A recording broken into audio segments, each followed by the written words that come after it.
Hi everyone, welcome back to my channel. My name is Shipra Tiwari. बहुत बहुत स्वागत है मेरे प्यारे बच्चों। कैसे आप लोग? उम्मीद कर रही हो बहुत ही शानदार, जबरदस्त और जिंदाबाद होंगे। बायोटेक्नोलॉजी का वन शॉट, वो भी 50 मिनट में, पूरी यूट्यूब में कहीं नहीं मिलेगा, मैंने आपको बना दिया है।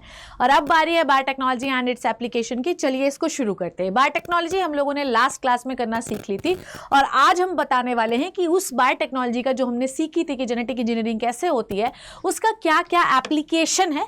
बहुत छोटा चैप्टर है, बहुत ही निन्नू सा चैप्टर है, बहुत ही प्यारा चैप्टर है, बहुत ही राज दुलारा चैप्टर है। चलो देखिए बेटा, तो सबसे पहले बायोटेक्नोलॉजी जो है वो हम क्यों करते हैं, ये आप लोगों को बताया था कि भाई हमको कोई ह्यूमन वेलफेयर की चीज बनानी है, तो ही इसलिए हम बायोटेक्नोलॉजी करते हैं। ठीक है, तो बायोटेक्नोलॉजी का जो इस्तेमाल है उसके अंदर हम कोई थेरेप्टिक्स बनाते हैं, कोई डायग्नोस्टिक चीज बनाते हैं। ठीक है, जेनेटिकली मॉडिफाइड क्रॉप्स बनाते हैं। ठीक है, जेनेटिकली मॉडिफाइड क्रॉप्स क्यों बनाते हैं? ताकि ओला गोला पानी जो है तो धूप में, पानी में, दलदल में, ठंडी में, ये सब मरे नहीं। ठीक है, फिर उसके बाद हम बायो रेमिडेशन करते हैं। ठीक है, ये सब एनसीईआरटी की लाइन से मैंने अपने से नहीं लिखी है। तो बायो रेमिडेशन क्या होता है, समझिए बात को। जैसे मान लीजिए कि कोई समंदर है ना, तो इंडस्ट्री से जो भी ऑयल प्रोडक्शन होता है या शिप्स में जो ऑयल निकलता है, जो क्रूड ऑयल, क्रूड ऑयल बोल रही, जो बकवास ऑयल होता है, जो खराब ऑयल होता है, उसको हम समंदर में डाल देते हैं। अब अगर ऐसे समंदर में शिप्स ऑयल डालने लगे तो एक समय ऐसा आएगा कि शिप जो आपकी समंदर, उसमें तेल ही तेल दिखाई देगा। तो बेसिकली हमने समंदर के अंदर एक ऐसा जेनेटिकली मॉडिफाइड क्या डाल दिया है, माइक्रो ऑर्गेनिज्म डाल दिया है, जो कि तेल को धीरे धीरे क्या करता रहता है, काटता रहता है। एक समय ऐसा आता है कि वो पूरा तेल डाइजेस्ट कर देगा, पर माइक्रो ऑर्गेनिज्म की एक्टिविटी स्लो होती है, ये आपको भी पता है। ठीक है, this is called as bio remediation. हमने रेमेडी दे दी है बायोलॉजी को। ठीक है, वेस्ट ट्रीटमेंट हम कर सकते हैं, जैसा कि आप लोगों ने पढ़ा होगा कि sewage treatment, primary, secondary, tertiary जो ट्रीटमेंट होता है, जिसमें सेकेंडरी ट्रीटमेंट जो होता है वो बायोलॉजिकल ट्रीटमेंट होता है, जिसमें हम वेस्ट को माइक्रो ऑर्गेनिज्म की मदद से डाइजेस्ट करते हैं। ठीक है, फिर उसके बाद bioremediation employs the use of living organism like microbes to removal of the contamination, pollutant and toxin from the soil and water. यही बताया मैंने आप लोगों को। नेक्स्ट आ जाइए, जो बात करते हैं नेक्स्ट, बायोटेक्नोलॉजी क्या है, क्यों है, अब ध्यान समझना। आपकी एनसीईआरटी एक चीज बात करती है, that is green revolution. Green revolution के जो फादर है वो है एमएस स्वामीनाथन, और मैं बिल्कुल फ्लॉन्ट करती हूँ कि मैं उनकी स्टूडेंट हूँ और उनके अंडर मैंने काम किया है। ठीक है, तो ग्रीन रेवोल्यूशन में हमको क्या चाहिए होता है बेटा, इंप्रूव्ड वैरायटी चाहिए होती है। क्या चाहिए होती है? बेसिक इंप्रूव्ड वैरायटी, मतलब बेसिकली इंप्रूव्ड वैरायटी चाहिए नहीं होती है। ग्रीन रेवोल्यूशन में बहुत सारे इंप्रूव्ड वैरायटी बनाया गया था बाय यूज़ ऑफ बहुत सारे अच्छे अच्छे गुड फर्टिलाइज़र। ठीक है, मतलब ये मानो कि हमने अपनी बहुत अच्छे ब्रीड्स, बहुत अच्छी वैरायटीज़ ऑफ प्लांट्स, बहुत अच्छे फर्टिलाइज़र यूज़ किया। हमने अपने जो प्रोडक्शन है उसको बढ़ा दिया 3 गुना, पर फिर भी इंडिया की पॉपुलेशन इतनी ज़्यादा है कि वो 3 गुना सप्लाई आपने बढ़ा दी, उससे भी बहुत ज़्यादा कोई फ़ायदा नहीं हुआ। ठीक है, तो increase in food production have been mainly due to the use of better management practices हमने की थी, इसलिए बढ़ा। और बहुत अच्छे एग्रोकेमिकल मतलब फर्टिलाइजर और पेस्टिसाइड यूज किया, जिसकी वजह से 3 गुना बढ़ गई। पर प्रॉब्लम यह है कि उतना बढ़ना भी हमारे लिए फुलफिल नहीं हुआ। और इसमें क्या प्रॉब्लम आई कि जो एग्रोकेमिकल्स और जो टेक्निक्स इस्तेमाल कर रहे हैं, टेक्निक्स नहीं, बेसिकली जो फर्टिलाइजर इस्तेमाल कर रहे थे, वो नॉर्मल किसान नहीं कर सकता, क्योंकि वो नॉर्मल किसान के लिए काफ़ी महंगी होती है। ठीक है, सोल्यूशन क्या है इसका? सोल्यूशन ये है बच्चों कि अब हम एक जेनेटिकली मॉडिफाइड क्रॉप जो है वो बना लें और फिर वही क्रॉप जो है बार बार उगाते रहेंगे, सीधी बात है। ठीक है, चलो अब चलो देखते हैं कैसे बनेगी, ये समझते हैं। अब देखो, जेनेटिकली मॉडिफाइड क्रॉप जब हम बना रहे हैं, जेनेटिकली मॉडिफाइड क्रॉप समझते हो क्या होता है? मतलब किसी क्रॉप में कोई जीन ठूस दो तो वो अपने जो है फीचर्स को बदल ले। फीचर्स का मतलब, बदलने का मतलब ये नहीं है कि वो हरे से नीले हो जाए। जब आप उस प्लांट के अंदर कोई जीन डालोगे तो उस पर पानी गिरेगा तो वो सड़ेगी नहीं, गिरेगी नहीं। बहुत हवा चलेगी तो वो टूटेगी नहीं। कोई इंसेक्ट उसको खाने आएगा तो वो खुद मर जाएगा। एक समय के बाद दूसरे इंसेक्ट देखेंगे तो वहाँ उसको खाने ही नहीं आएंगे। तो ये फायदे होते हैं। ठीक है, तो क्रॉप जो होती है वो एबायोटिक स्ट्रेस की टॉलरेंट हो जाती है। इसका मतलब ये है कि उस क्रॉप को कोल्ड, ड्रॉट मतलब कि ठंडा, सूखा, है ना, इन सब चीज़ों से कोई फर्क नहीं पड़ता। मेन ऑब्जेक्टिव हमारा क्या है जेनेटिकली मॉडिफाइड क्रॉप बनाने का? ताकि हम एक इंसेक्ट रेजिस्टेंट प्लांट बना सकें। इंसेक्ट रेजिस्टेंट प्लांट का मतलब ये है कि जब उसको इंसेक्ट खाने आए तो वो मर जाए और उस मरे हुए इंसेक्ट को देखकर दूसरे इंसेक्ट उसे खाने ही ना आए। ठीक है, नेक्स्ट इज, है ना, और हम जो है बेसिकली क्या करें? अच्छा, ऐसा बना दोगे तो केमिकल्स को डालना जो है उसका अमाउंट हमें कम पड़ेगा। मतलब ये है कि अब हमें केमिकल्स की ज़रूरत नहीं पड़ेगी। धीरे धीरे जो आपकी क्रॉप है उस पर केमिकल जो डिपेंडेंसी है वो बिल्कुल ही कम हो जाएगी। और जब केमिकल डिपेंडेंसी बिल्कुल कम हो जाएगी बच्चों, तो आपकी जो सॉइल है वो भी फर्टाइल होने लगेगी। ठीक है, चलो अब देखो ध्यान से समझो, होता क्या है, food particle for health safety helps to produce accumulation in food particle, ठीक है, फॉर हेल्थ सेफ्टी। अब देखो ध्यान से मेरी बात को ध्यान समझना। तो हमारा मेन जो इसका ऑब्जेक्टिव है वो ये है कि हमें केमिकल पेस्टिसाइड्स का इस्तेमाल कम करना है, ठीक है, जो कि देखो ज़्यादा केमिकल इस्तेमाल करोगे तो वो आपके खाने में आएंगे, खाने के बाद जो है वो आपके शरीर में आ जाएंगे। और आपने क्लास 10th में पढ़ा होगा कि जब आपके अंदर आता है तो ये प्रोसेस क्या कहलाती है, बायोमैग्निफिकेशन। और धीरे धीरे आपके शरीर में बायोमैग्निफिकेशन होने लगेगा, आपके शरीर में पेस्टिसाइड आने लगेगा और मर जाओगे एक दिन आके, ठीक है। दूसरी चीज़ ये भी है कि जब हम जेनेटिकली मॉडिफाइड क्रॉप्स का इस्तेमाल करते हैं तो वो पोस्ट हार्वेस्ट लॉस्ट भी क्रिएट करती है। जैसे आपको समझाती हूँ, जब हम ट्रक में टमाटर रखते हैं तो टमाटर का ट्रक मान लो कहीं फंस गया तो टमाटर सड़ जाएंगे सारे। तो हमने जेनेटिकली मॉडिफाइड एक ऐसा टमाटर बना दिया है जो पकाने वाला एंजाइम ही बहुत स्लो बनाता है। अब पकाने वाला एंजाइम स्लो बनेगा तो आपका जो टमाटर है वो पिचपिचा होगा ही नहीं, है ना। तो बेसिकली हमने उस आरएनए को साइलेंट कर दिया है जो एंजाइम बनाता है जिससे टमाटर पक जाता है। अगर हम उस आरएनए को साइलेंट कर देंगे तो वो एंजाइम नहीं बनेगा, उस एंजाइम का नाम होता है पॉलीगैलेक्टोयूरेनेज। अब पॉलीगैलेक्टो बनेगा ही नहीं तो टमाटर पकेगा ही नहीं, सीधी बात है, ठीक है। साथ में ये है कि हमने इतना अच्छा बना दिया है ना, प्लांट को इतना अच्छा बना दिया है कि उसकी एफिशिएंसी हो गई मिनरल ज़्यादा खींचने की, ठीक है। जैसे हम लोगों ने एक प्लांट बनाया जिसका नाम होता है गोल्डन राइस। अब गोल्डन राइस में हमने पता है क्या किया है, गोल्डन राइस, अच्छा तुम लोगों को याद होगा कि मैंने जब भी तुम लोगों को सिखाया है कि प्लांट में अगर हमें कोई जीन ट्रांसफ़र करना है, ठीक है, अगर हमें प्लांट में जीन ट्रांसफ़र करना है, फॉर प्लांट जीन ट्रांसफ़र कैसे होता है बताइए। For plant gene transfer done by vector, ठीक है। तो प्लांट में जीन ट्रांसफ़र होता है वेक्टर से, और कौन से वेक्टर से होता है बताओ बच्चों। प्लांट में जिस वेक्टर से ट्रांसफ़र होता है बेटा उसको हम कहते हैं टीआई प्लाज्मिड, है ना बेटू, क्या कहते हैं राजा, उसे हम कहते हैं टीआई प्लाज्मिड। डन। अब कुछ नहीं करना है हमको, इस टीआई प्लाज्मिड में तुम्हें कुछ भी नहीं करना है, तुम्हें करना है बीटा कैरोटीन का एक जीन डाल दो, ठीक है। कौन सा जीन डाल दो बेटा, बीटा कैरोटीन का एक जीन डाल दो, बीटा कैरोटीन का जीन डाल दो, बीटा कैरोटीन का जीन डाल दिया आपने, ठीक है, बीटा कैरोटीन का जीन डाल दिया।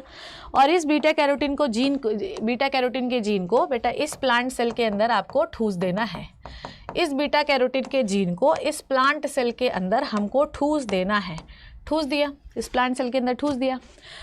अब ये बीटा कैरोटीन जीन, ठीक है, ये क्या बनाएगा इसके अंदर, ये बीटा कैरोटीन जीन जो है इसके अंदर बनाने लगेगा विटामिन ए। क्या बनाने लगेगा, विटामिन ए बनाने लगेगा। और भाई कुछ नहीं होगा। और अब हम जो है हम लोग, अच्छा ये प्लांट सेल कौन सी सेल है बेटा, ये है राइस, जिसे हम कहते हैं ओराइजा सटाइवा। राइस की सेल में डाल दिया, जब हम चावल खाएंगे तो हमारे अंदर भी विटामिन ए आ जाएगा। अब जो ये राइस जो होता है ये ऑरेंजिश कलर का होता है, इसीलिए हम इसको कहते हैं गोल्डन राइस। क्या कहते हैं बेटा, इसे हम कहते हैं golden rice. Am I clear to you, इसे हम कहते हैं गोल्डन राइस, ठीक है। So enhance nutritional value of food, जैसे हमने गोल्डन राइस बनाया जो कि एक विटामिन ए इनरिच्ड राइस है, हमने एक बीटा कैरोटीन जीन डाला जो कि बेसिकली विटामिन ए बनाता है। क्लियर है बच्चों, समझ में आ गई बात, ठीक है। नेक्स्ट आ जाओ, ट्रेडिशनल हाइब्रिडाइजेशन, ठीक है। इसमें हम लोग क्या करते हैं, ट्रेडिशनल हाइब्रिडाइजेशन एक पॉइंट है जिसमें कहा गया, अब जेनेटिकली मॉडिफाइड ऑर्गेनिज्म ने हमने प्लांट के अंदर कौन सा जीन भेजा, बीटा कैरोटीन जीन, वो क्या सिंथेसाइज करता है, विटामिन ए, वो विटामिन ए हमारे अंदर पहुंच गया। अब कहानी में ट्विस्ट ये है कि अगर हम चाहते हैं कि कोई अच्छा कैरेक्टर मिले तो सिर्फ जेनेटिक मॉडिफिकेशन ही वो नहीं है, एक हाइब्रिडाइजेशन भी होता है। हाइब्रिडाइजेशन में हमने क्या किया कि टोमेटो और पोटैटो को आपस में मिलाया तो पोमैटो बन गया। पर दिक्कत ये थी कि टोमेटो और पोमैटो हमने सोचा कि बहुत बिकेगा मार्केट में, बहुत अच्छा सेल होगा, पर ऐसा हुआ नहीं। पूछो क्यों? इसलिए क्योंकि जब हम टोमेटो और पोटैटो को मिला रहे थे ना तो एक कुछ मतलब अनडिज़ायरेबल कैरेक्टर ही हो गए। मतलब ये है कि मतलब गधे और घोड़े को हमने वो किया, ब्रीड किया, तो हमको लगा कि घोड़े से भी कोई महान आत्मा मिल जाएगी, पर हमें खच्चर मिल गया। अब वो खच्चर ना बच्चे पैदा कर सकता है, तो उसका काम हमने क्या किया, उसका काम हमने बोला कि तू जा सामान ढो, सामान के इधर उधर करे।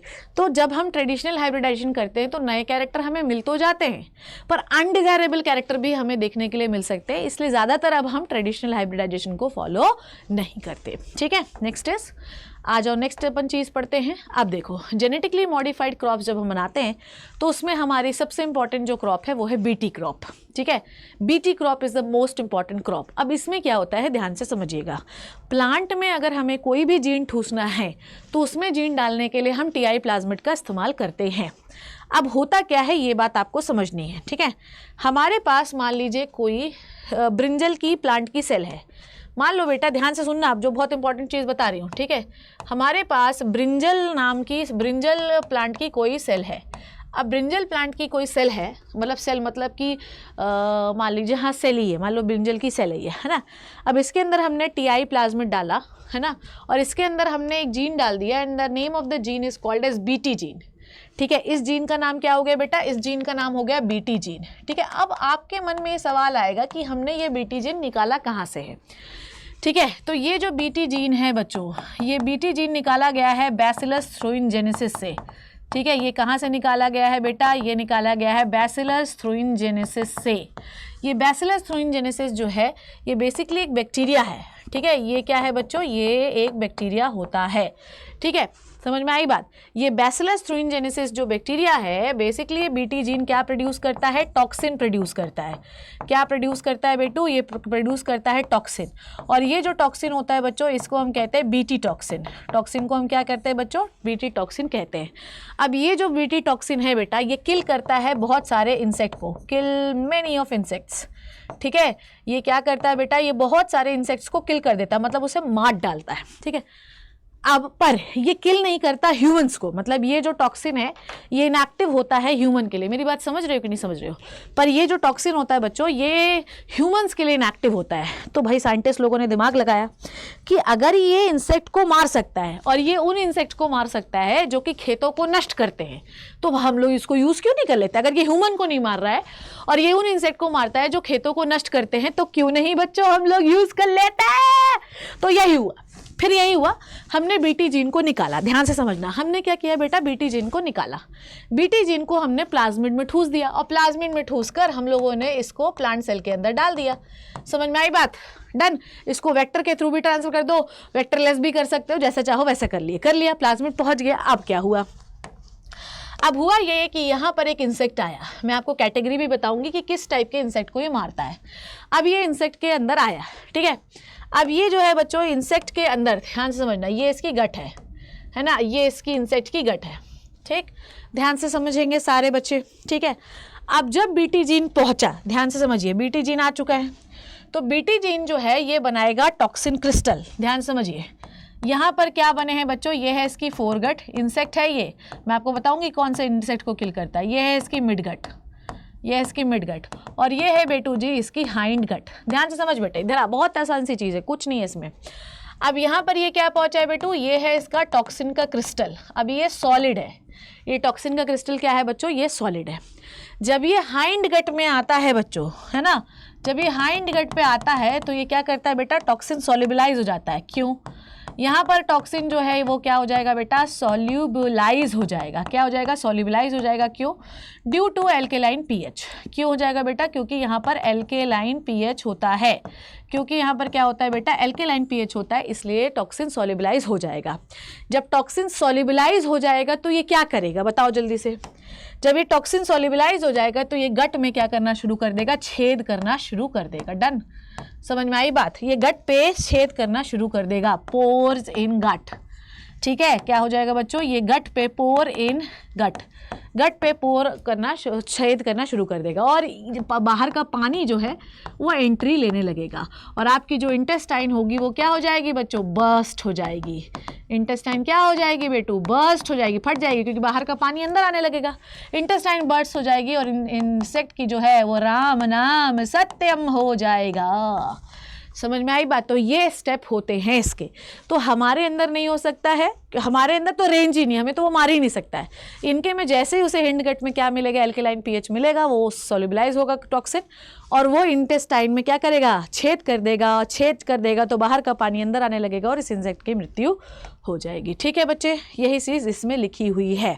ठीक है, तो BT toxin exist a crystalline in active form, get activated in alkaline pH, bind to the mid gut epithelial cell receptor, ठीक है, and create the pores call the, अच्छा यहाँ पे सुनो, ठीक है। तो सॉल्युबलाइज हो गया, मिड गेट में क्रिस्टल हुआ, अच्छा इसको mid gut plus hind gut लिख लेना ना, मिड प्लस हाइंड गट, ठीक है।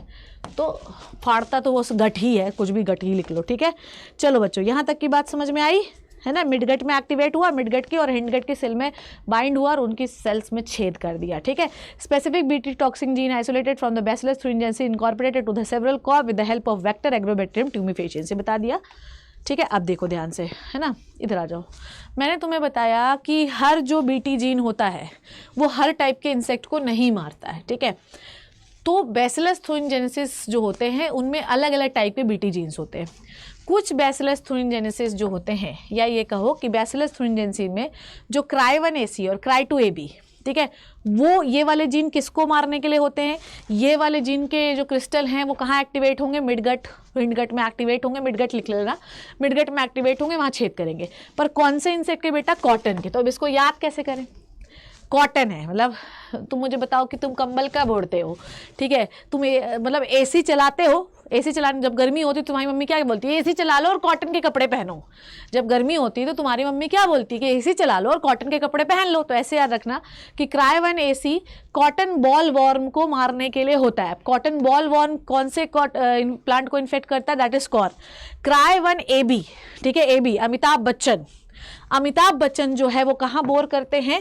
ठीक है, कॉर्न बोरर, कॉर्न खा के बोर करते हैं। तो Amitabh Bachchan cry1AB corn borer को मारने के लिए होता है, जो कि कॉर्न में इन्फेक्ट करता है। ये याद रखिए, इंपॉर्टेंट है, ठीक है बच्चों। आगे बात करते हैं नाउ, अब ध्यान से सुनो, है ना। इस तरीके से हमने एक और प्लांट बनाया है, दैट इज मिलॉइडीगानी इनकॉग्निशिया।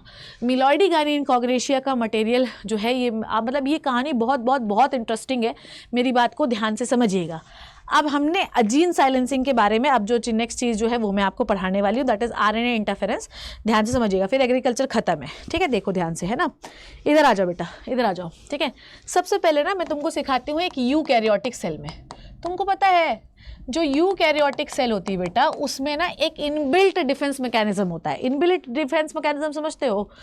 मतलब अगर हमारे सेल के अंदर किसी दूसरे का क्या आ जाए, RNA आ जाए, तो हम उसे मार देते हैं। आइए समझते हैं कैसे, ठीक है। देख ध्यान से, इधर आ जा बेटा, ठीक है। देख, तो हमको ये पता है कि हमारे पास, है ना, 2 DNA होते हैं। 2 DNA मतलब ये DNA का सेंस स्ट्रैंड है, और इसी सेंस स्ट्रैंड से हम क्या बनाएंगे बेटा? इसी सेंस स्ट्रैंड से हम प्रोटीन बनाएंगे। और ये होता है एंटी सेंस स्ट्रैंड। ये बेटा किसी भी काम का नहीं होता, anti sense strand, anti sense strand, ठीक है। ये किसी भी काम का नहीं होता, कोई दिक्कत, नो वर्क, इसका कोई वर्क नहीं होता, है ना। अब ये हमारा है, ठीक है, कोई समस्या कोई परेशानी नहीं होनी चाहिए। ये प्रोटीन है, पूरी कहानी चल रही थी, कोई दिक्कत नहीं थी। अब क्या हुआ, मान लो, ध्यान से समझो, यहाँ पर मान लो किसी बैक्टीरियोफाज का इन्फेक्शन हो गया, ठीक है। मान लो कि यहाँ पर किसी बैक्टीरियोफाज का इन्फेक्शन हो गया। बैक्टीरियोफाज से हम ये मानते हैं कि डबल स्ट्रैंडेड जो है वो DNA आ गया होगा। मेरी बात ध्यान से समझना, ठीक है। मान लो बेटा ये है इसका सेंस DNA, ये बैक्टीरियोफाज है, ये इसका सेंस DNA है, और ये इसका एंटी सेंस DNA है, ये इसका एंटी सेंस DNA है। जैसे ही इसको, इस यूकैरियोटिक सेल को ये पता चलता है कि मेरे अंदर ना किसी बैक्टीरियोफाज का इन्फेक्शन हुआ है, ठीक है, जैसे ही ये रिकॉग्नाइज करती है, इसको कौन रिकॉग्नाइज करेगा बेटा? Recognized by eukaryotic cell. E cell लिख दूं मैं, यूकैरियोटिक सेल का मतलब ई सेल। यूकैरियोटिक सेल इसको पहचानेगी। जैसे ही यूकैरियोटिक सेल इसको पहचानेगी, वैसे ही यहाँ पर ये एक प्रोटीन कॉम्प्लेक्स को डेवलप करेगी। इसे कहते हैं रिस्क प्रोटीन, ठीक है। इसे क्या कहते हैं बेटा? रिस्क प्रोटीन, ठीक है। RNA inducing silencing complex. पर ये आप याद नहीं रखोगे तो भी चलेगा। अब ये जो महाराज है, ये यहाँ जाकर बाइंड हो जाएंगे, बाइंड हो गए, कोई दिक्कत कोई परेशानी, ठीक है। जैसे ही रिस्क बाइंड होगा, ठीक है, ठीक है, क्या होगा बच्चों? रिस्क जो है ये बाइंड होगा, और रिस्क पता है क्या कर देगा? रिस्क बाइंड होगा और ये डिग्रेड कर देगा, ठीक है। ये क्या कर देगा बेटा? डिग्रेड द क्या करेगा बेटा? Degrade the sense DNA, degrade the sense DNA of bacteriophage. Bacteriophage के सेंस DNA को ये मार डालेगा। सोचो तुम, मतलब हमारे सेल के अंदर ये इनबिल्ट मैकेनिज्म है, यूकैरियोटिक सेल के अंदर इनबिल्ट मैकेनिज्म होता है कि वो अपने सेल को इनसे बचा सके। जब ये मैकेनिज्म फेल हो जाता है तो सेल को इन्फेक्शन हो जाता है, ठीक है। सेंस DNA बैक्टीरियोफाज को मर गया, एंटी सेंस किसी काम का ही नहीं। Am I clear? अब साइंटिस्ट लोगों को ये वाली बात अच्छी लगी, ठीक है। अब क्या हुआ, मेरी बात को ध्यान से समझिएगा, एवरीबडी प्लीज फोकस, अदरवाइज नहीं समझ में आएगा, फिर मुझे मत बोलिएगा, ठीक है। अब क्या हुआ, इन लोगों ने क्या किया कि मिलॉइडी गायनी इनकॉग्नेशिया, ये कोई प्लांट सेल है मान लीजिए, ठीक है। यहाँ तक की बात आई होप मेरे बच्चों को क्लियर हो गई होगी। दूसरे पेज पे बना लेते हैं, दूसरे पेज पे बना लेते हैं, ठीक है, दूसरे पेज पे बना लेते हैं। अब साइंटिस्ट लोगों को ये समझ में आया बेटू कि एक सेल है, बेटा ध्यान से समझ, है ना, ये कौन सी सेल है बेटू, प्लांट सेल है, ठीक है। ये कौन सी सेल है, प्लांट सेल है, प्लांट सेल, ठीक है। अब मेरी बात को ध्यान समझ, इन्होंने इस प्लांट सेल के अंदर वेक्टर प्लाज्मिड के माध्यम से, ठीक है, कौन सा प्लाज्मिड लेंगे बेटा, प्लांट सेल में कोई भी चीज़ ट्रांसफर करना है तो टीआई प्लाज्मिड, इन्होंने टीआई प्लाज्मिड लिया और टीआई प्लाज्मिड में इन्होंने पता है कौन सा जीन इंट्रोड्यूस किया, टीआई प्लाज्मिड में इन्होंने जो जीन इंट्रोड्यूस किया उस जीन का नाम है बेटा मिलॉइडी गायनी इनकॉग्नेशिया का जीन, ठीक है। मिलॉइडी गायनी का इनकॉग्नेशिया का जीन इंट्रोड्यूस किया, सोचो। अब मिलॉइडी गायनी का जीन इंट्रोड्यूस किया बेटू, तो ये क्या बनाएगा बेटा, एक सेंस डीएनए बनाएगा और एक एंटी सेंस डीएनए बनाएगा। बताओ, ये सेंस डीएनए बनाएगा और ये एंटी सेंस डीएनए बनाएगा। जैसे ही ये पहुंचेंगे इस प्लांट सेल में क्या होगा बताओ जल्दी से, कौन सा प्रोटीन एक्टिवेट हो जाएगा, रिस्क एक्टिवेट हो जाएगा और ये रिस्क जो है यहाँ से जाके बाइंड हो जाएगा, सेंस को मार देगा, बचेगा क्या बच्चों, ओनली एंटी सेंस, ठीक है। ओनली क्या बचा हुआ बच्चों, ओनली बचा हुआ है एंटी सेंस। अब ये वाली बात आई होप आप सभी को क्लियर हो गई होगी, एंटी सेंस बना हुआ है, कोई समस्या कोई परेशानी, anti sense with risk protein, anti sense with risk बना हुआ है, एंटी सेंस विद रिस्क हमारे पास, हर anti sense with risk protein जो है वो हमारे पास बचा हुआ है, ठीक है। अब ये कौन सी प्लांट सेल है ये भी समझिए, ये है टोबैको की प्लांट सेल में, ठीक है। टोबैको के प्लांट सेल में हमने क्या किया, मिलॉइडी गायनी इनकॉग्नेशिया का एक पैथोजेनिक जीन जिससे वो टोबैको की रूट में रूट नॉट डिजीज कॉज कर देता था, हमने वही जीन निकाला, वही जीन को हमने टीआई प्लाज्मिड में डाला, टीआई प्लाज्मिड को डाला और हम फिर क्या होगा, ये जीन क्या है, मल्टीप्लिकेट करेगा और सेंस डीएनए बनाएगा और एंटी सेंस डीएनए बनाएगा। पर अभी मैंने थोड़ी देर पहले आपको क्या पढ़ाया था, मैंने आपको पढ़ाया था कि जैसे ही किसी का भी, समझो, जैसे ही किसी का भी, ध्यान से समझो, जैसे ही किसी दूसरे का हमारे पास आता है सेंस और एंटी सेंस, हमारा रिस्क प्रोटीन एक्टिवेट हो जाता है और उसके सेंस डीएनए को मार डालता है, अब बचा सिर्फ एंटी सेंस।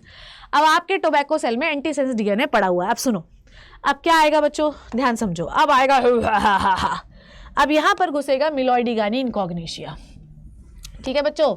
ये क्या है बच्चों, ये है आपका मिलॉइडी गायनी इनकॉग्नेशिया, ठीक है। ध्यान से समझिए, ये बहुत इंपॉर्टेंट चीज़ है, ये है मिलॉइडी, स्पेलिंग देख लेना, ठीक है। ये है बच्चों मिलॉइडी गायन इनकॉग्नेशिया, ठीक है बेटू, ये है मिलॉइडी गायनी इनकॉग्नेशिया, ठीक है। मिलॉइडी गायनी इनकॉग्नेशिया क्या करता है बेटा, ये करता है रूट नॉट डिजीज, किसको करता है, टू टोबैको, ये टोबैको को रूट नॉट डिजीज जो है वो कॉज करता है, ठीक है। यहाँ टोबैको लिखा है। अब समझना मेरी बात को, क्या हुआ, अब क्या हुआ ध्यान से समझिएगा, ठीक है। अब ये जो है बच्चों, इसकी जो भी सेल हैं, मान लो ये इसकी एक सेल है, अब हर सेल को एक जैसे नहीं बनाते, ठीक है। अब ये पूरी बॉडी में क्या बना रहा था अपना, यार ये बॉडी में अपने सेंस डीएनए बनाया जा रहा था, ये इसका सेंस डीएनए है, ये है इसी का सेंस डीएनए, और इस सेंस डीएनए से क्या बनता था, टॉक्सिन प्रोटीन बनता था। ये टॉक्सिन प्रोटीन जो है ये क्या करता था बेटा, इन्फेक्शन करता था, ठीक है, ओके डन। अब समझो बात को, क्या बोल रही हूँ मैं, ठीक। अब हमने क्या किया बेटा, ये इसने इस सेल को खा लिया, ठीक है। अब आपके पास क्या है, सेंस डीएनए है, सेंस डीएनए है आपके पास, कोई दिक्कत नहीं। पर इस सेल से आपके पास क्या आ गया बताओ, इस सेल से आपके पास आ गया एंटी सेंस डीएनए, खा लिया ना इस सेल को, ठीक है। अब क्या आ गया बेटा, यहाँ से आ गया anti sense DNA, anti sense आया और ये आ गया रिस्क आ गया। अब क्या होगा नेक्स्ट में ये होगा बच्चों कि ये कॉम्प्लेक्स बन जाएगा। जब ये कॉम्प्लेक्स बनेगा तो रिस्क क्या करेगा बताओ, ये सेंस है, ये एंटी सेंस है और ये रिस्क है। जब ये कॉम्प्लेक्स बनेगा तो क्या होगा बताओ जल्दी से, जब ये कॉम्प्लेक्स बनेगा तो रिस्क कर देगा डिग्रेड कर देगा किसको, सेंस डीएनए या सेंस डीएनए बोल रही हूँ, ठीक है। सेंस डीएनए से सेंस आरएनए बनेगा, तो देखो सीधी बात ये है कि जैसे ये सेंस डीएनए है तो सेंस आरएनए बनेगा, तो आप इसको सेंस, जैसे ये सेंस डीएनए था तो इससे क्या बनेगा, सेंस आरएनए, और ये anti sense RNA. Antisense RNA आप अंदर ले लिए तो आप इसको डीएनए भी लिख सकते हो, आरएनए भी लिख सकते हो, क्योंकि डीएनए से ही तो आरएनए बनता है। तो ये क्या है बच्चों, ये है इसका सेंस आरएनए, ये है एंटीसेंस आरएनए। सेंस आरएनए और एंटीसेंस आरएनए जो है जब ये मिलेंगे तो ये क्या बनेगा, ये डिग्रेड कर देगा सेंस आरएनए को, ठीक है। अब जैसे सेंस आरएनए को डिग्रेड करेगा, अब यही जो प्रोटीन था इसकी पैथोजेनेसिटी के लिए भी रिस्पॉन्सिबल है और इसके सर्वाइवल के लिए भी रिस्पॉन्सिबल है। तो कोई टॉक्सिन प्रोटीन नहीं बनेगा और इंसेक्ट की जो है वो डेथ हो जाएगी। इंसेक्ट की क्या है बच्चों, डेथ हो जाएगी। मेरी बात समझे कि नहीं समझे? आओ समझते हैं, फिर से एक बार समझाती हूँ, ध्यान देना। देखो हमारे पास ये मैकेनिज्म होता है, ठीक है, कि हमारे पास दो टाइप के डीएनए होते हैं बच्चों, ठीक है। दो टाइप के जब डीएनए होते हैं, ठीक है, तो ये होता है बेटा सेंस डीएनए, ये होता है एंटीसेंस डीएनए, ठीक है। मान लो हमारे पास कोई बैक्टीरियोफाज से कोई डबल स्टैंडर्ड आरएनए आ गया, ठीक है। मान लो ये सेंस आरएनए है और ये है एंटीसेंस आरएनए, एंटीसेंस आरएनए आ गया मान लो, क्योंकि मैंने डीएनए लिखा, डीएनए से आरएनए ही बनेगा, ठीक है। और हमारे पास क्या होता है बच्चों, हमारे पास भी इससे क्या बनेगा, only sense DNA, antisense DNA ही काम का होता है। सेंस डीएनए से सेंस आरएनए बनेगा, उससे प्रोटीन बनेगा। तो ये रिस्क प्रोटीन एक्टिवेट हो जाता है और उसको किल कर देता है, ठीक है। कौन से वाले को, सेंस आरएनए जो दूसरे से आया। अब हमने क्या किया बच्चों, हमने टीआई प्लाज्मिड में एक सेंस डीएनए, हमने क्या किया, मिलॉयडी गायनी का डीएनए डाल दिया। मिलॉयडी गायनी का डीएनए हमने इस तरीके से डाला ताकि वो दोनों डीएनए के स्ट्रैंड आरएनए बनाए, ठीक है। यहाँ पे लिख दे रही हूँ मैं, ठीक है। मिलॉयडी गायनी डीएनए, हालांकि मैंने लिखा हुआ कहीं, मिलॉयडी गाइन DNA at that way inserted to plant cell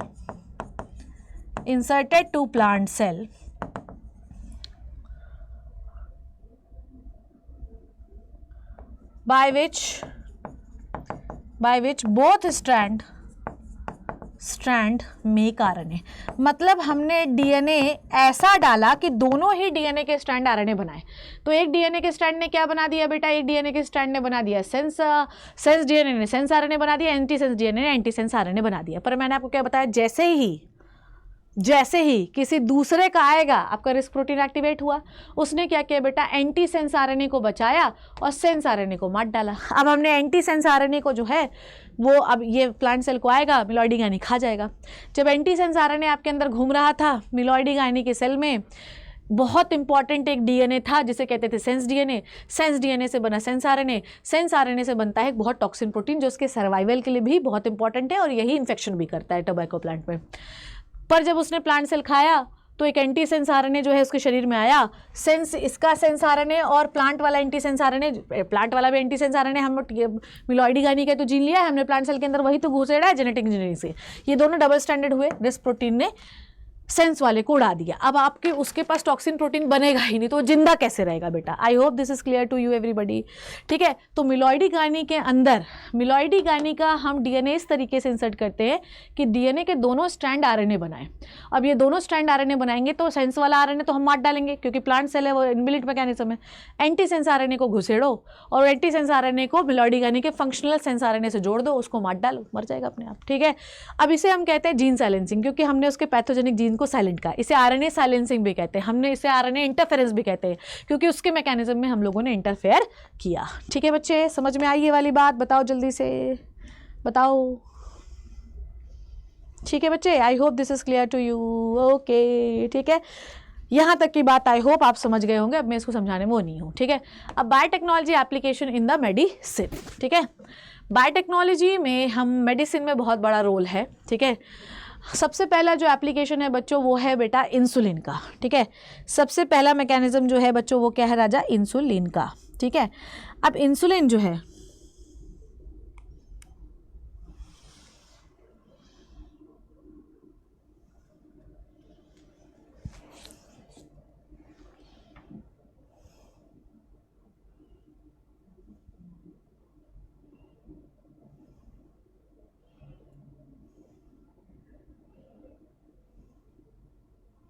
यहां तक की बात समझ में आई?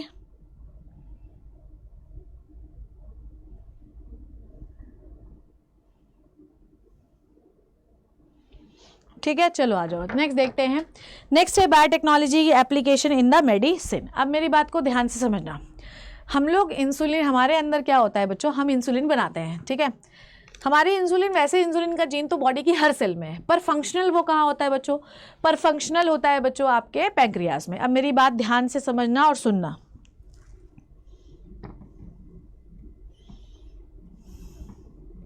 ठीक है, देखो हमारी बॉडी में जब इंसुलिन बनता है ना, हमारे सेल में जब इंसुलिन बनता है, पैंक्रियाटिक सेल में बनता वहीं है, जीन सब जगह है। तो हमारे जीन में ना 3 हिस्से होते हैं, ठीक है। पहला ये होता है सी ये होता है और बी ये होता है।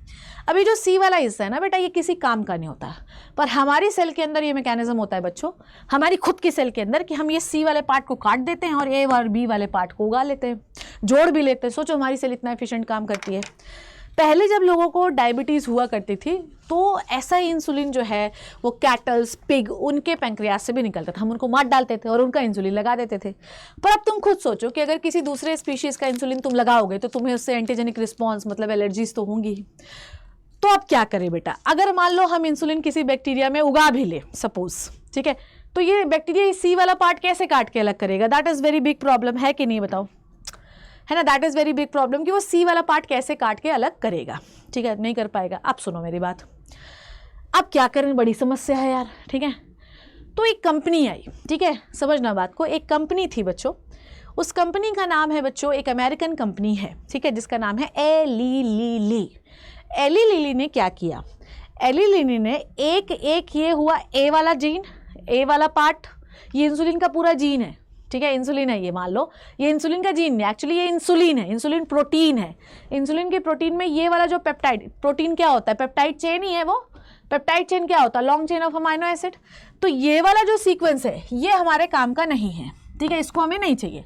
तो एली लिली कंपनी ने दिमाग लगाया, उन्होंने क्या लिया कि ए वाले को एक बैक्टीरिया में उगा लो, ठीक है, ए वाले चेन को एक अलग बैक्टीरिया में उगा लो, बी वाली चेन को एक अलग बैक्टीरिया में उगा लो, और फिर बैक्टीरिया को तोड़ के इन चेन को निकालो और लैब में ले जाके डाइसल्फाइड ब्रिज से जोड़ दो। सी वाला उगाओ ही मत ना भाई, ए और बी उगा लो और जाके डाइसल्फाइड ब्रिज से जोड़ दो, ठीक है। तो बड़ी दिक्कत है, बहुत अच्छी बात है, एली लिली कंपनी ने जो है इस तरीके से एक आर्टिफिशियल इंसुलिन बना दिया जिसे हम ह्यूमुलिन कहते हैं, ठीक है। Insulin use for the diabetes वो earlier extracted from the pancreas of slaughter cattle and the pigs, पर इससे क्या होती है, एलर्जिक रिएक्शन। इंसुलिन के पास 2 पॉलीपेप्टाइड मैच्योर इंसुलिन के, ये होता है प्रो इंसुलिन बेटा, ये भी मैच्योर नहीं है। एनसीईआरटी कहती है कि इंसुलिन के पास जो आपको दिखता है वो उसके पास 2 चेन होती हैं, ए और बी, और दोनों डाइसल्फाइड ब्रिज से जुड़ी होती हैं, ये होता है डाइसल्फाइड ब्रिज, ठीक है।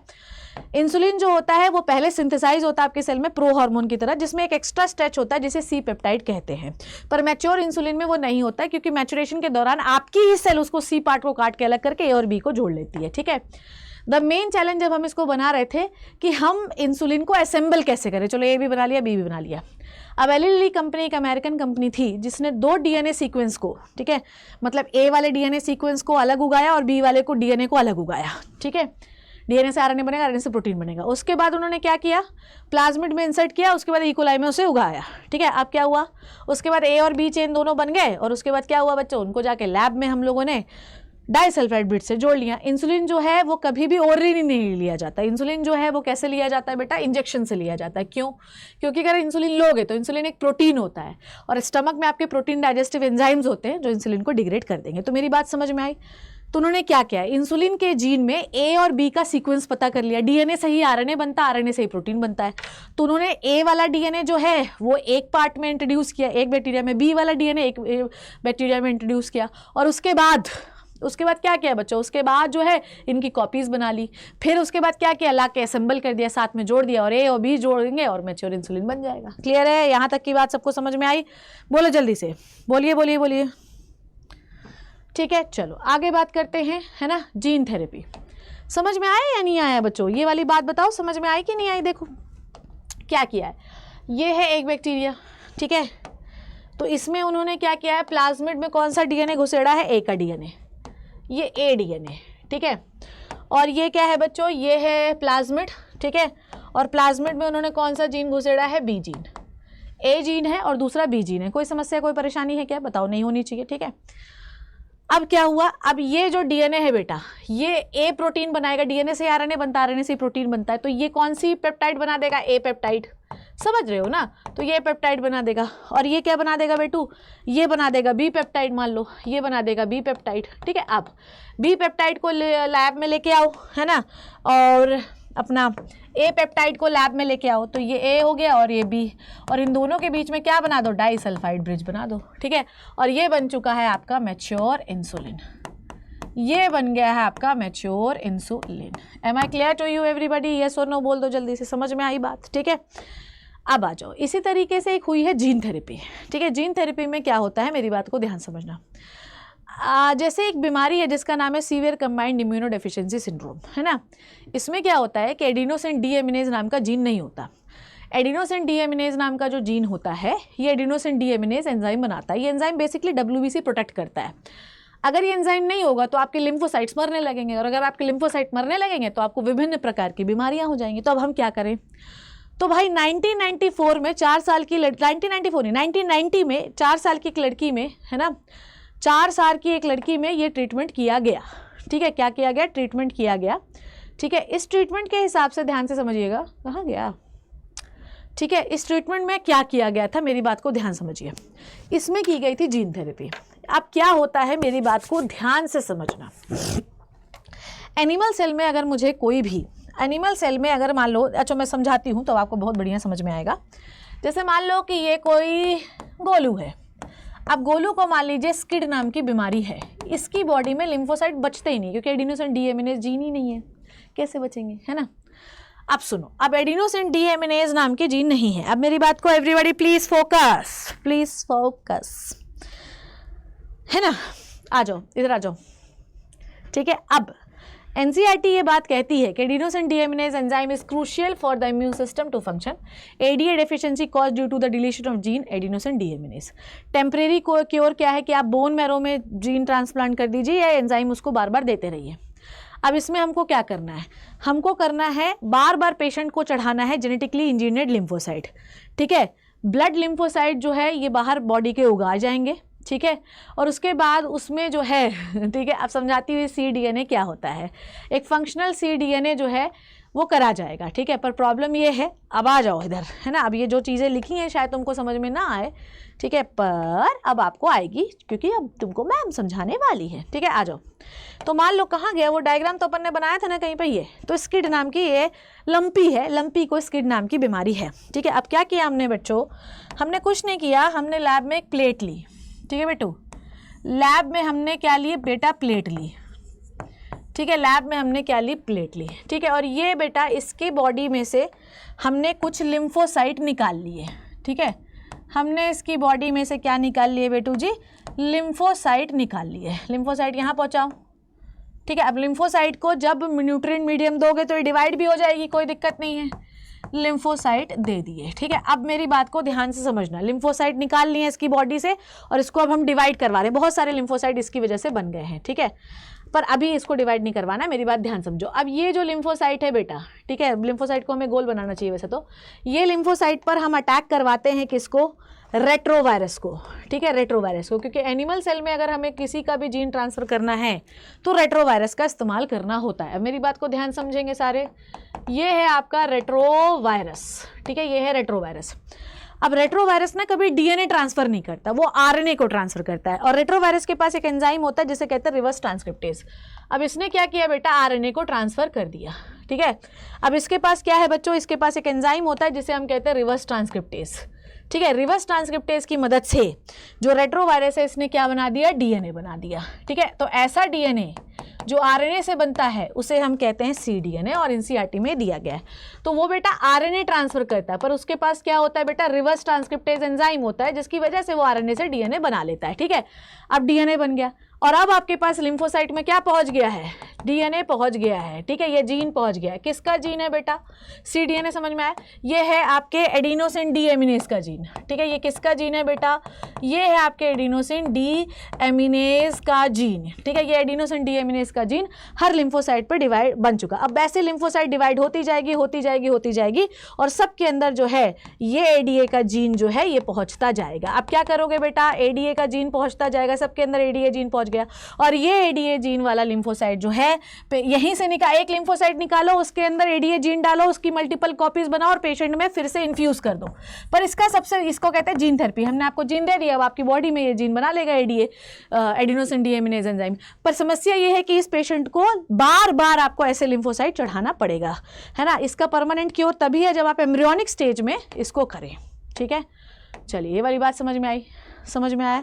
एम्ब्रियोनिक स्टेज में जीन ट्रांसफर करोगे तभी फायदा, नहीं तो नहीं है, ठीक है। आ जाओ। अब आते हैं मॉलिकुलर डायग्नोसिस। तो भाई पहला मॉलिकुलर डायग्नोसिस तो आपने पीसीआर में पढ़ा। पीसीआर एक बायोटेक्नोलॉजी का बहुत अच्छा एप्लीकेशन है। दूसरा जो एप्लीकेशन है बच्चों वो है probe hybridization technique. Probe hybridization technique या इसको हम कहते हैं ऑटो रेडियोग्राफी। क्या कहते हैं बच्चों? Auto radiography. ठीक है, ऑटो रेडियोग्राफी। ठीक है, अब समझना मेरी बात को। मान लो तुमने बहुत सारे पेशेंट का डीएनए रन किया, ठीक है, या तुमने अपना ब्लड सैंपल दिया, डन। अब हम तुम्हारे ब्लड सैंपल में ये देखना चाहते हैं कि क्या किसी खतरनाक ऑर्गेनिज्म का डीएनए तो नहीं आ गया जिससे तुम बीमार पड़ रहे हो। हमने तुम्हारा इलेक्ट्रोजेल इलेक्ट्रोफोरेसिस से तुम्हारा जो है डीएनए देख लिया। अब हम उसमें देखना चाहते हैं कि किसी, हमको नेकेड आई से तो दिखेगा नहीं, ठीक है, हमने देख लिया। अब हम क्या करना चाहते हैं? हम ये पता लगाना चाहते हैं कि ऐसा तो नहीं है कि तुम्हारे ब्लड के अंदर किसी और का डीएनए भी घूम रहा है। तो अब उस जेल के हम उसको क्या करेंगे? एक फोटोग्राफिक फिल्म में लगा देंगे, ऑटो रेडियोग्राफिक फिल्म में लगा देंगे, नाइट्रोसेलुलोज पेपर में लगा देंगे। उस नाइट्रोसेलुलोज पेपर में क्या बाइंड होता है बच्चों? प्रोब बाइंड होते हैं। प्रोब क्या होते हैं? सिंगल स्ट्रैंडेड आरएनए या डीएनए होते हैं जिसमें रेडियो एक्टिव एलिमेंट बाइंड होता है। अब ये जो होता है प्री आइडेंटिफाइड सीक्वेंस होता है। हमको ये पता है कि ह्यूमन का ये वाले हम ह्यूमन का जो है ये सीक्वेंस जो है वही होता है, प्री आइडेंटिफाइड है ना, ये सीक्वेंस होते हैं। तो प्रोब जो है आपके आइडेंटिफाइड सीक्वेंस में बाइंड हो जाएगा। पर अगर आपके ब्लड में किसी और का सीक्वेंस हुआ तो वो प्रोब तो उसको पहचान ही नहीं पाएगा क्योंकि उसका तो प्री डिजाइन प्रोब ही नहीं है। तो जहां जहां पे रेडियो एक्टिविटी शो होगी आप उसको फिर कहां देखोगे? ऑटो रेडियोग्राफिक मशीन में देखोगे तो सारी जगह आपको रेडियो एक्टिविटी दिखेगी। पर जहां आपको नहीं दिख रही है, वाइट बैंड्स दिख रहे हैं, इसका मतलब ये है कि यही है आपका म्यूटेटेड जीन जो आपके शरीर में है, जो किसी और का भी हो सकता है और आपका खुद का है। जैसे मान लो कि हम अपने बॉडी के 10 जीन को आइडेंटिफाई करना चाहते हैं कि कहीं किसी में म्यूटेशन तो नहीं है, डन। अब हमने 10 जीन के प्रोब डाल दिए, 9 जगह पर तो सीक्वेंस प्रोब जाके बाइंड हो गया, पर एक जगह पे प्रोब बाइंड नहीं हुआ है, मतलब ये वाला जीन आपका म्यूटेटेड है। तो बेसिकली इस टेक्निक से हम ये पता लगा सकते हैं कहीं किसी का डीएनए तो आपके अंदर नहीं है, कहीं कोई म्यूटेशन तो नहीं है। दूसरा ये है कि जब हम क्राइम सीन में जो है कौन कातिल है ये भी पता लगा सकते हैं, ठीक है। तो प्रोब हम क्या है? सिंगल स्ट्रैंडेड डीएनए और आरएनए रेडियो एक्टिव हाइब्रिडाइजेशन हम कॉम्प्लीमेंट्री डीएनए के साथ इसको बाइंड करते हैं। डिटेक्ट कैसे करते हैं?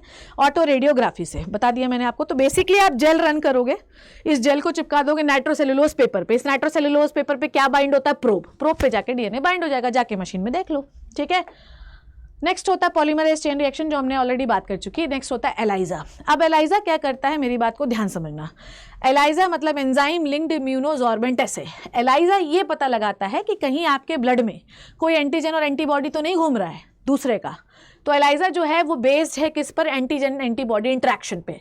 अगर आपकी बॉडी में किसी और का एंटीजन होगा और हमने एंटीबॉडी डाली, जैसे समझाती हूँ, जैसे मान लो हमको ये पता लगाना है कि फलाने की बॉडी में हेपेटाइटिस है या नहीं है। अब हमने क्या किया बच्चों, ध्यान से समझना। हमने एक प्लेट ली, एलाइजा प्लेट, जिसमें हेपेटाइटिस की प्री डिफाइंड एंटीबॉडी है, मतलब यही है प्री डिफाइंड एंटीबॉडी है, ठीक है, प्री डिफाइंड एंटीबॉडी, ठीक है। अब हमने क्या किया? पेशेंट का सैंपल डाला, मान लो उसमें हेपेटाइटिस का एंटीजन था, ओ माय गॉड, हमें पता तो नहीं चलेगा, दिखेगा तो नहीं। अब नेक्स्ट स्टेप में हम क्या डालते हैं बच्चों? हम डालते हैं एंजाइम लिंक्ड एंटीबॉडी। बाप रे कितने अच्छे से पढ़ा रही हूँ मैं, ठीक है। हम क्या डालते हैं बेटू जी? हम डालते हैं एंजाइम लिंक्ड एंटीबॉडी। हमने डाल दी एंजाइम लिंक्ड एंटीबॉडी। अब देख बेटा, एंजाइम किसको तोड़ेगा? सबस्ट्रेट को तोड़ेगा, ठीक है। अब देख, मान ले कि अगर, ध्यान से सुन, अगर हेपेटाइटिस का एंटीजन यहाँ पे बाइंड है तभी एंजाइम लिंक्ड एंटीबॉडी यहाँ बाइंड करेगी, नहीं तो बाइंड किससे करेगी? एंटीबॉडी थोड़ी बाइंड कर लेती है। ये एंजाइम लिंक्ड एंटीबॉडी है, तो ये सैंडविच जैसा हो गया, ये बीच में एंटीजन आ गया, दोनों जगह एंटीबॉडी हो गई।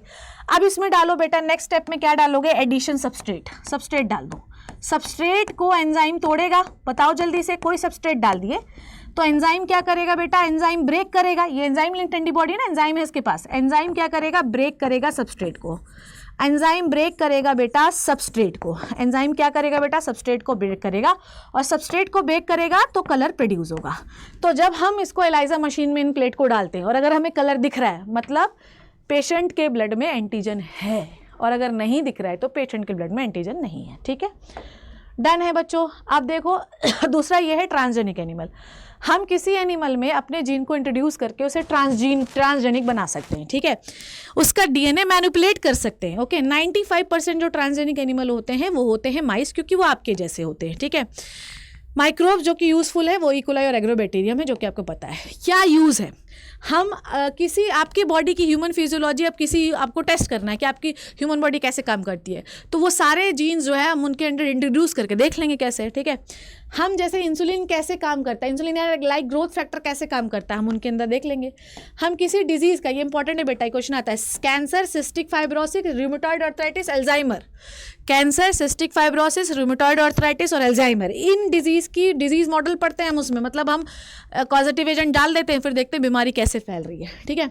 बहुत सारे जो ट्रांसजेनिक एनिमल हैं वो बायोलॉजिकल प्रोडक्ट भी बनाते हैं, जैसे अल्फा-1 एंटीट्रिप्सिन जो है शीप में बनाया गया था, जो कि इम्फाइसीमा को ट्रीट करता है।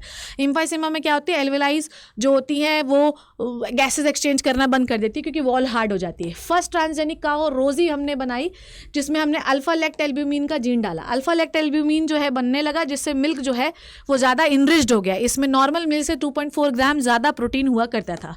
ट्रांसजेनिक एनिमल वैक्सीन की सेफ्टी के लिए भी होता है, मतलब जब हम वैक्सीन लगवाते हैं तो पहले वो एनिमल पे टेस्ट होती है, फिर ह्यूमन में और फिर आप में, ठीक है। फिर उसके बाद क्या होता है, हम प्लांट को भी ट्रांसजेनिक बना सकते हैं। अब देखो, बिना एथिकल कमेटी को इन्फॉर्म किया आप कोई भी ट्रांसजेनिक चीज़ नहीं बना सकते। जेनेटिक मॉडिफिकेशन आपको कभी भी कर रहे हैं तो ऐसा ना हो कि आप कोई ड्रैकुला बना दें और वो आप ही को निकल जाए। आप बना रहे तो वो देखा आपने रावण मूवी में ऐसा बना देता है कि उसी को मार डालता है रोबोट, तो ऐसा नहीं करना है, अप्रूवल लेना होता है, ठीक है। अप्रूवल के लिए committee, that is genetic engineering approval committee, जो आपको अप्रूव देती है कि सही बनाया आपने, ठीक है। Next is बायोपैरेसी। बायोपैरेसी ये होती है, मल्टीनेशनल कंपनीज जो होती हैं वो जिसका प्रोडक्ट है उसको बिना बताए बस एक्सटॉर्ट करते जाती हैं, बिना कंपनसेटरी पेमेंट दिए बस यूज़ करते जाती हैं, ठीक है। जैसे डाइवर्सिटी ऑफ राइस, हमारे पास 2 लाख वैरायटी हैं इंडिया में और इंडिया रिचेस्ट होता है, ठीक है। पर यूनाइटेड स्टेट ने इसको बायोपायरेट कर लिया, मतलब चुरा के ले गए, सेमी डॉर्फ वैरायटी से फ्यूज़ कराया और एक नई वैरायटी बना दी और बोल दिया हमारा चावल है, पर उसका पेरेंट प्लांट तो हम ही थे ना। तो इसके लिए हम क्या लेते हैं बच्चों, पेटेंट। इसके लिए हम क्या लेते हैं बच्चों, पेटेंट लेते हैं, ठीक है। आज भी हमारे इंडिया में बहुत सारे मसाले हैं, बहुत सारी, मतलब इंडिया जो है बेसिकली चोरी क्यों होती है, क्योंकि डेवलप्ड जो कंट्रीज़ होती हैं वो बायो रिसोर्सेज में कमज़ोर है, पैसा बस है, तो वो दूसरे जो है कंट्री से चुरा के ले जाती हैं और अपना बता देती हैं। हमारे पास दिक्कत ये है कि जो लीगल वैल्यूज़ है वो हमारे यहाँ कम है, पैसा भी हमारे यहाँ कम है, तो हम लड़ ही नहीं पाते। तो लड़ने के लिए हम लोगों को आवाज़ दी गई है, लड़ने के लिए बोला गया है कि भाई तुम लड़ो, ठीक है। पेटेंट रूल जो है पार्लियामेंट पास करता है कि अपना पेटेंट कराओ अपन, और जब भी कोई दूसरा यूज़ करेगा तो हमको इन्फॉर्म करेगा। तो बायोपैरेसी चोरी है, इसके लिए हमें पेटेंट कराना होता है, ठीक है। और कोई भी चीज़ आप ट्रांसजेनिक बनाओगे तो बायो एथिक्स करना, मतलब एथिकल कमेटी को इन्फॉर्म करना बहुत ज़रूरी होता है, ठीक है बच्चों। तो ये था the 1 short video of the biotechnology and the application. I hope जो मैंने पढ़ाया आपको समझ में आया। प्लीज़ वीडियो को शेयर करना और चैनल को लाइक करना। मैं तुम्हारे लिए बहुत मेहनत कर रही हूँ। I am the sole teacher जो खड़े होकर बहुत सारे चैनल्स पे पढ़ाने के बावजूद खड़े होकर आपको पढ़ा रहा है। तो कृपया करके इसका सम्मान करिए, इसकी वैल्यू करिए और बताइएगा कैसा लगा। थैंक यू मेरे #bozoarmy #STBRV। Bye bye, love you, take care.